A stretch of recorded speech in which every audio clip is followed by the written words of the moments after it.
awesome to Nerf FI Core, and I finally have a Nexus Pro. I've been looking for one of these for like at least 2 months, because every time I went to Walmart, they didn't have the Nexus Pro. They're really bad with stocking for some reason. But I finally found one yesterday, and I didn't even notice it at first, because it was actually behind a bunch of Aeon Pros, so if I hadn't looked a bit closer, I would not have found this thing. So I'm just really excited to finally find it, and today I'm going to do an unboxing and review on the Dart Zone Nexus Pro. So let's get it open.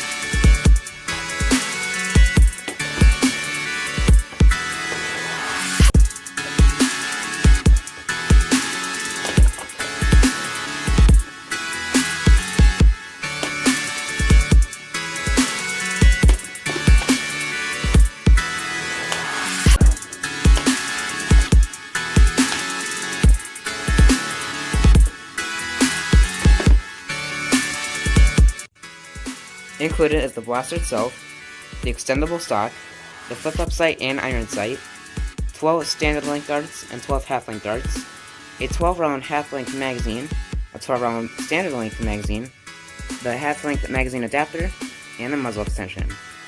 Alright guys, now that we have the Nexus Pro fully assembled and out of the box, let's do an external overview.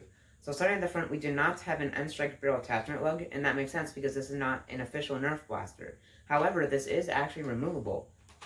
So to remove it, you can just pull it out, and when you first assemble it, all you have to do is just push it in like that. It's pretty simple. Down here, we have the foregrip. This is a pump action Nerf blaster, so this is actually what you use to prime the blaster. One thing to point out is that from here to here, you're not actually pushing back the spring. It's only here that you really start priming the spring. So I don't know why they did that, but it's alright, you know.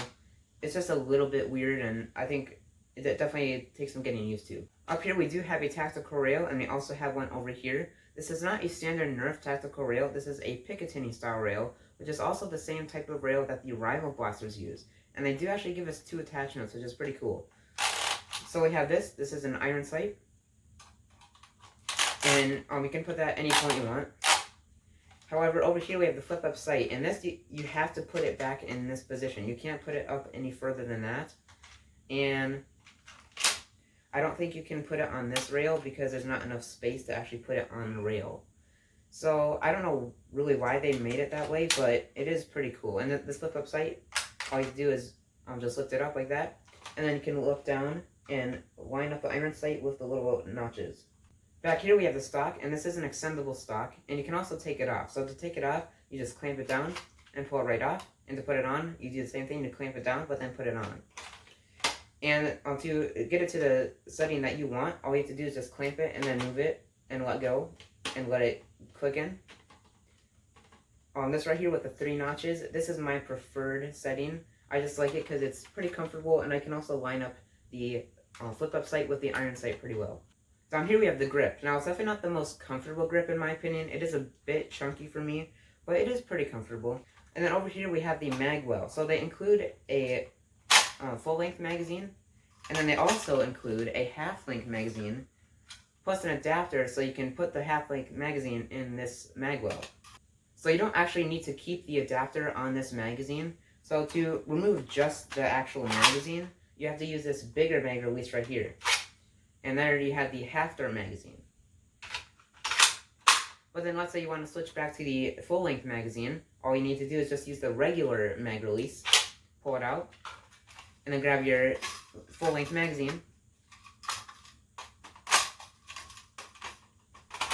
and just slide it right in. So over here we do have a safety lock. So when it's clicked on this side, you can pull the trigger, but then when you click it in on this side, you cannot pull the trigger. And then we do have a little jam door over here, although it's not really a jam door, it's really just more of an opening. And there's honestly not that much space, but it does help with clearing some jams. So that's about it for the external overview of the Nexus Pro. Let's see what this thing can do on the firing range. First, I'm going to be using the full-length magazine.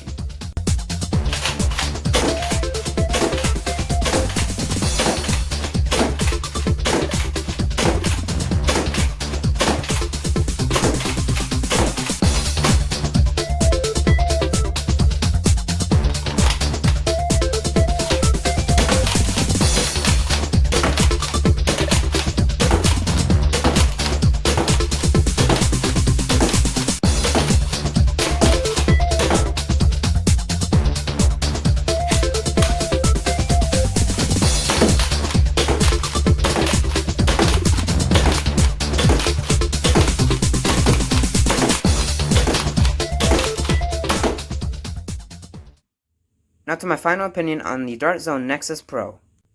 Overall, I think that this blaster is very comparable to the Dart Zone Pro, and I would absolutely recommend getting it. The price of this blaster is $50, which I think is worth it, because I'm pretty sure the Dart Zone Pro was like $200 or something. And this blaster is definitely very comparable to the Dart Zone Pro. So overall, I really like this blaster, and I think you should get it.